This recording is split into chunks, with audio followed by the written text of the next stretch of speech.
you can love the country, you can be loyal to the country, but you can have issues with how it's run. You can have issues with the history of the country. We're not allowed to find, the genocide of Native Americans questionable in this country's history. We're not allowed to talk about slavery. We're not allowed to talk about, what it was like before the civil rights era. We're not allowed to talk about what it's like now for a lot of people in disenfranchised groups.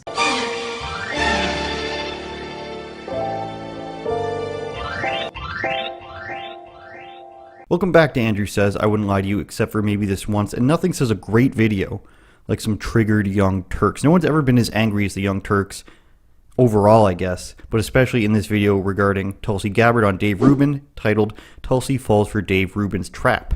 Now they talk about some inferences which Dave Rubin makes that I would agree with. They don't. But they do say you can still disagree with things that the United States does and love it at the same time. Which of course is true, but they also imply that if you disagree with progressives on anything, you can't be progressive, you can't be in the cool guy club, and you're not smart enough to think for yourself. You're falling into Dave Rubin's right-wing talking point traps. If you don't agree with progressives, then you're not smart enough to differentiate between fair and leading questions. But it's just because she agrees with Dave Rubin, that's what they have the problem with. And I'm not even a Tulsi fan. She's more reasonable than most of their candidates. Of course, I'll give her that. That's pretty obvious. But the Young Turks getting this upset over someone disagreeing with them is pretty hilarious. It's hilarious because it's like someone's betrayed them. Someone's betrayed the progressive trust, and now they're a fascist.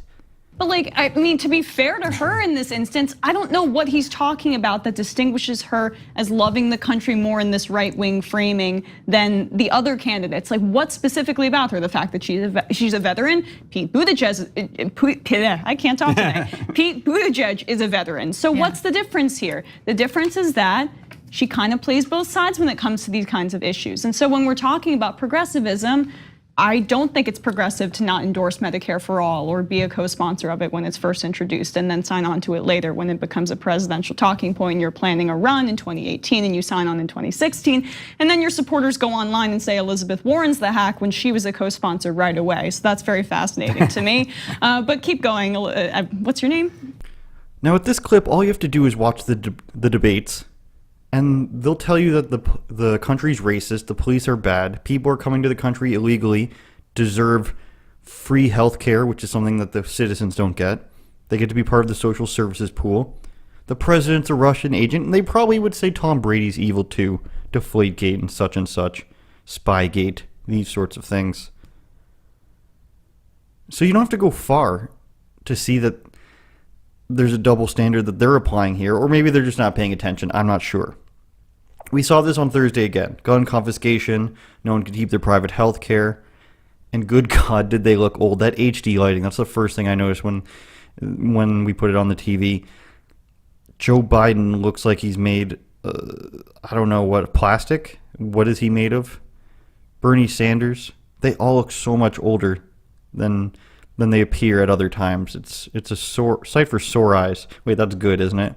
It's a sore sight for sane eyes, I guess. Getting to see that they've been sucking the blood of the youth to stay alive this whole time. Immigration, and again, pay close attention to how Dave Rubin frames the question and how Tulsi Gabbard answers. So immigration, I think there's a general sense that the candidates, the Democrats are basically trying to outdo each other for open borders, something like that. A, do you think that's a fair way to start the question? And B, where do you sit on that? I don't support open borders. Without secure borders, we don't really have a country. I think there's a few things that we've got to do when we're talking about immigration reform. One is we've got to have secure borders. This is not Trump's wall from sea to shining sea. It's about seeing, again, what makes sense. I look at things from a practical, objective-oriented standpoint. I'm a soldier, so I look at what's our objective? Secure the borders. In some places, it may make the most sense to have a wall or some kind of physical barrier in place. In other places, it won't make sense. So you use technology and use all the other tools that we have ultimately to accomplish that objective of security at the borders. Wait, let me pause you there. So is the problem, though, just from that starting point, which seems so obvious? I think the average person watching this is going, of course, countries exist because there are borders. But even that starting point, you're going to get people that are further to the left of you going, well, there's some level of racism or xenophobia there, or, I mean, that's what there's always that subtext to this conversation. Which is, I think it's a big problem. Further to the left abuse. So she's not positioning herself as left on this issue. And secondly, if you were an actual progressive and you went on that show, you would balk at the notion that Democrats are in favor of open borders. No one has said that ever. And any person that's gonna go on a right-wing talk show and listen to that talking point who identifies as someone who's on the left has to just sweep that away right away and say, that's not what we're talking about here. But no, she agrees with the framing, and perhaps that's because she voted present on a Republican bill that said we have to support our ICE officers and make sure that we don't abolish ICE, when people like Beto O'Rourke voted against that. So they don't like the framing, they don't like that Tulsi agrees with the framing, because again, you must agree with everything, or as you can see, they get pretty angry. Then to claim that nobody is talking about open borders, okay, nobody's written a top secret government policy called open the borders ASAP. But when you let people in, when you say you want to let everybody in, that's the same. And I don't understand how they don't understand the word game here that we're playing, the word solving problem here. Because the hardcore leftists are really good at the word games, usually. Let me explain it to this girl who I have no idea who she is, but she's really angry. And Anna, I believe, no, I can't even say that I believe she knows what she's talking about. The Young Turks as a whole appear not to know what they're talking about. Even the guy who spit on Alex Jones, Jimmy Dore, he left because he knows what he's talking about and they don't. Dave Rubin left because he seems to know what he's talking about and they don't.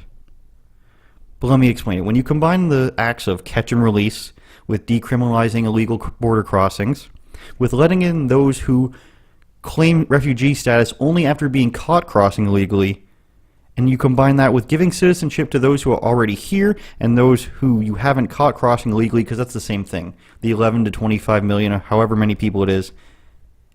If you don't know when they got in, it's the same thing. Anyone who's already here or has gotten in illegally, you want to give amnesty to. Yes, that's the same thing as open borders. You may not just completely be leaving the border wide open, but if you're doing all these things that effectively let people come in anyways, you're using the border crossing as just a vacationing thing. Just people who are willing to come through the border because it's easier and out of the goodness of their heart. So I don't understand how these grown adults can't understand this, or they're just not paying attention. That's what it usually comes down to. Over the couple of years that I've been doing this channel, it's come down to either they're willfully misrepresenting the truth, or they just have no idea what they're talking about. Neither is good. And now in this next clip, you're going to see something that's shocking, hilarious, not sure how you want to put it.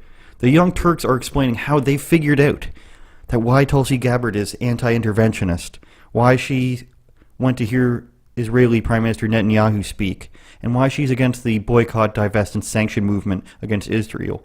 They figured out why she has all these positions. Listen closely. I thought that, her resigning from the DNC was really brave, and I really supported her anti-interventionist foreign policy until I took a further look and realized that a lot of it is based in dislike of Muslim people. Mm-hmm. And that's evident in her vote to ban Syrian refugees from coming to the United States. It's evident in the fact that she was the only Democrat in Congress who was willing to go see Benjamin Netanyahu speak before Congress in his disdain for the Iran nuclear deal. And imagine if Elizabeth Warren did that, seriously. Oh, I mean, we know that there's a double standard when it comes to the individuals who support Tulsi Gabbard. There are certain things that she can do that they will overlook. They don't care, right? It's totally fine. But if any other candidate, including Warren or even Bernie Sanders, had voted the same way, the reaction would be different. Can you imagine if Elizabeth Warren had voted in favor of a resolution condemning the BDS movement? That's right. If you don't want to end endless Middle Eastern wars and you don't like them, you don't like the Iran deal because Iran is kind of crazy, not the people, and you don't think Israel doesn't have a right to exist, if you think they do have a right to exist, it's because you dislike Muslims, you guys. That's the secret here that the Young Turks are revealing. Everybody knows it. Thank you to the Young Turks. Thank you. And then by saying if it was a different candidate, things would be different and that they get more backlash, they're essentially admitting that Tulsi's followers and her people who like her and would vote for her are more reasonable and less reactionary than they are. More reasonable and less reactionary than Warren and Bernie Sanders. Because like they said, if they did this, people would freak out. And that's because their followers, like the Young Turks, are extremely reactionary and are the whole with us or against us crowd. They cannot handle a disagreement with them. And if you dare to do this, you are a fascist. I'm not familiar with the not Anna here, as I said. She looks so enraged by this. So you can see when she's talking about this, she looks just, it's a little frightening, and she looks just like the way you see people yelling in protest and yelling at people on the street that are progressive or die. And that's essentially what the Young Turks have become. They've become a parody of Cenk. Now, I think Cenk, if he was not in politics, he'd be a good guy. At least reasonable enough to get along with and watch maybe a football game with or something. Or footy, soccer. But I don't even think Cenk is as wild as these folks that he's hired now. Because they're the only ones that are left. The rest have all gone that were reasonable. It's essentially the people in the streets that are screaming fascist at anyone that doesn't agree with me. Disagree that Israel should exist? Or disagree that Israel doesn't have a right to exist, fascist. Disagree that Iran might not have the best interest of America in mind, fascist. Don't like Middle Eastern wars. Well, we don't either. We've been talking about that for years on Young Turks. But in this case, it's because you're a fascist, Tulsi. So I don't understand where this all comes from the Young Turks and how they got to be the whole like super progressive representatives. But you can see in their eyes now that this is the stance they're taking, that basically the Antifa stance is if you don't completely 100% agree with us, then you're a fascist. But I don't think they're all the way there. To be fair, they're still supporting people like Warren and Sanders who aren't all the way there. But maybe they are. Maybe Warren and Sanders are secretly their go-to people. Most Antifa people say that they don't like the Democrats either, from what I've seen. But who's the closest to them? It's the AOCs and the Squad, but they're not running for president. So the Young Turks have to take somebody up. And it's the people who have shown that they don't really care about an actual policy. Bernie Sanders talks about health care for all. He talks about how great Canada's health care is, and then his model doesn't even model after it. Doesn't allow for private health care. It doesn't make any sense. Warren presents no real policy, and it was sad to watch in the debates Joe Biden be the most reasonable one, because they're not going to let Andrew Yang win, even though I think some of his ideas are silly, and he's still too silly for me. He's got okay ideas, but they're not going to let him get anywhere close to it. But the sad thing is watching Joe Biden be this guy who can't keep his dentures in his mouth, but he's also the most sane one, and he just has to he doesn't bother combating them because he knows he'll get yelled at for it, but he just laughs. And at the same time, we see them under the HD lights. Their plastic is melting. Bernie Sanders can't even speak. He's lost his voice. Joe Biden's losing his teeth. Kamala Harris, everybody's saying, is stoned. Amy Klobuchar is a nutcase. And then Beto is just saying everything. Take the guns. Give all the abortions. Shoot the pregnant people with the guns, and we'll bring together, and everyone is getting free things. And that's what America is racist and is about, but we need to bring everybody in from other countries to make this country better. That's Beto. It's a little bit, it gets pretty wacky up there. So who do you choose from those? I would choose no one. But if you put a gun to my head, it would be the face that runs the place, Tulsi Gabbard, or Yang, if I had to choose. But I wouldn't want to.